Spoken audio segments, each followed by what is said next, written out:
अरे आ गए आप? हाँ आ गया। कैसा रहा आज का दिन? ठीक। एक गिलास पानी पिलाओ ना। हाँ जी।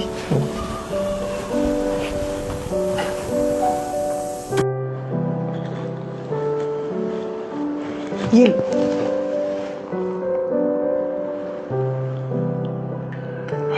हाँ, अब बताओ, आज आप इतने उदास क्यों हो?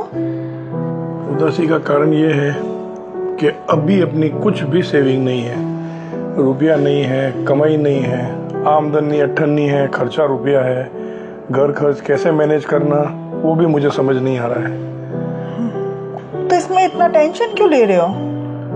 टेंशन लेने वाली बात ऐसे हो गई ना, आज मेरे एक कोलीग है, उसने मुझसे पैसा मांगा। हाँ। पिछली बार मुझे जरूरत थी तो उसने मेरी मदद करी थी। अब उसके जरूरत के समय मुझे मदद करनी चाहिए, लेकिन मेरी स्थिति ऐसी है, हाथ पूरी तरह से तंग है, पैसा है नहीं, कोई सेविंग नहीं है, मेरे पास कुछ बचत नहीं है, मैं उसको कुछ भी मदद नहीं कर पा रहा हूँ। उस चक्कर में मुझे इतना अंदर से खराब लग रहा है। मैं जब सामने वाले ने मेरे मुसीबत के समय मुझे मदद करी और आज मैं उसको बिल्कुल भी मदद नहीं कर पा रहा। आपने अपने मम्मी पापा को कॉल किया, उनसे मदद मांगी? किया था उनको भी कॉल। हाँ। उन्होंने तो साफ मना कर दिया, बोले अब तो हमारे घर में खाने खाने का भी पैसा नहीं है, तो हम तो कुछ भी मदद नहीं कर पाएंगे। अब क्या बोले आपको? जब मैंने आपको बोला था कि आपकी जब अच्छी सैलरी थी उसमें से थोड़ा थोड़ा करके, बूंद बूंद करके आप अपना थोड़ा इकट्ठा करो, तब आपने किया नहीं। उस समय पूरी की पूरी सैलरी आपने अपने मम्मी पापा को दे दी। उसमें से अगर आज थोड़ी सेविंग की होती तो आज हमारे काम आती। बात तो सही है आपकी। किसी पे विश्वास करना ठीक है, और अंधविश्वास करना वो गलत है। बिल्कुल सही बात है।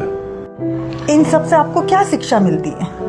इन सब से मुझे ये शिक्षा मिलती है कि जीवन में फर्ज निभाना जरूरी है, पर उससे भी ज़्यादा जरूरी है संतुलन।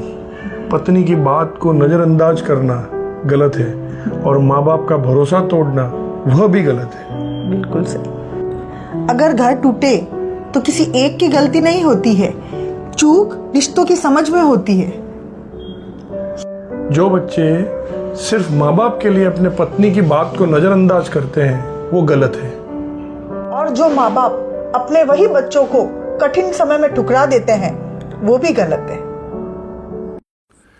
रिश्ता वही टिकता है जहाँ सुनवाई हर किसी की होती है और अहमियत हर किसी को मिलती है, वरना एक दिन सब साथ होते हुए भी कोई अकेले रह जाते हैं।